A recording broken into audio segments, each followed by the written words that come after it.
Me diz uma coisa, você sabe indicar o uso do oxigênio na UTI? Sabe para qual paciente você deve indicar, em que situações?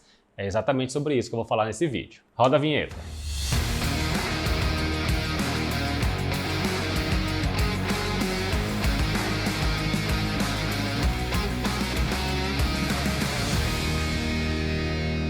E aí pessoal, tudo bom? Eu sou o professor Daniel Lago e você está no canal Fisio na UTI e nosso bate-papo de hoje é sobre oxigenoterapia, uso terapêutico do oxigênio na UTI. A pergunta que eu fiz no começo do vídeo foi a seguinte: você sabe indicar o uso do oxigênio?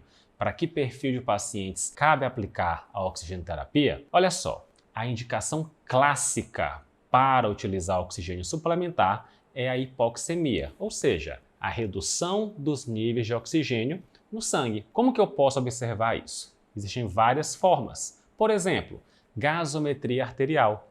Coleta-se uma gasometria arterial e verifica-se os níveis de PaO2, de pressão parcial de oxigênio. Idealmente, esses valores devem estar entre 60 e 80 até 100 milímetros de mercúrio. São valores considerados aceitáveis, normais para qualquer indivíduo. É claro que existem situações em que esses valores podem ser um pouco diferentes. Afinal, a gente está tratando de pacientes, de indivíduos que têm alguma doença e muitas vezes uma doença pulmonar. Eu não posso esperar valores normais de um indivíduo que tem uma condição patológica. Outra forma de avaliar a oxigenação é por meio da saturação periférica de oxigênio. Na gasometria arterial, eu tenho o valor da saturação arterial de oxigênio, que é muito fidedigno. A saturação periférica eu vou avaliar pela oximetria de pulso, de forma não invasiva no monitor multiparamétrico. Essa medida tem relação com a saturação arterial. A diferença entre elas é muito pequena. Então eu posso confiar na SpO2, na saturação periférica de oxigênio, para guiar a necessidade ou até mesmo a suspensão do uso do oxigênio. Idealmente, eu preciso avaliar não só o valor que aparece lá no monitor, mas eu tenho que considerar como que está a onda de pulso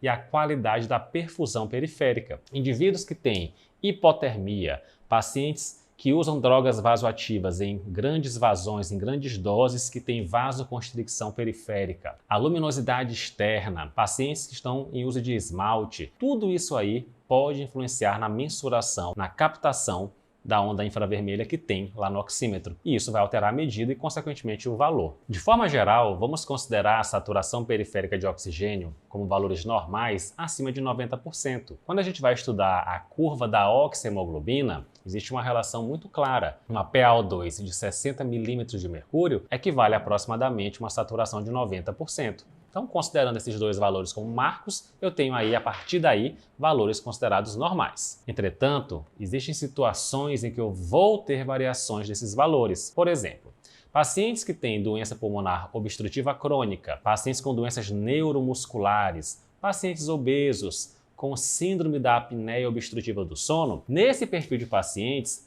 nós toleramos valores de saturação mais baixos, até 88%. Em outro perfil de pacientes, com indivíduos que inalaram fumaça, que estão em crise falcêmica ou então que têm cefaleia em salvas, podemos tolerar saturações próximo a 100%. Nessas situações, eu vou ter que julgar a necessidade da oxigenoterapia, do uso do oxigênio. O indivíduo que não tem essas condições, eu espero que a saturação esteja entre 92% e 96%. Caso esse valor esteja abaixo, eu posso pensar, sim, no uso do oxigênio para esse indivíduo. Lembrar que existem várias causas de hipoxemia.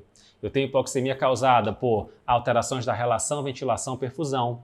Eu tenho hipoxemia causada por conta de shunt pulmonar, ou seja, áreas que são pouco ventiladas, porém são perfundidas. Eu posso ter hipoxemia por alteração da difusão dos gases e posso ter hipoxemia em situações de hipoventilação. E para cada uma dessas condições, o meu pensamento em relação à oxigenação vai ser diferente. Por exemplo, pacientes com shunt pulmonar, uma grande área de atelectasia, não adianta eu oferecer oxigênio, não vai otimizar a saturação. Eu preciso resolver o colapso pulmonar.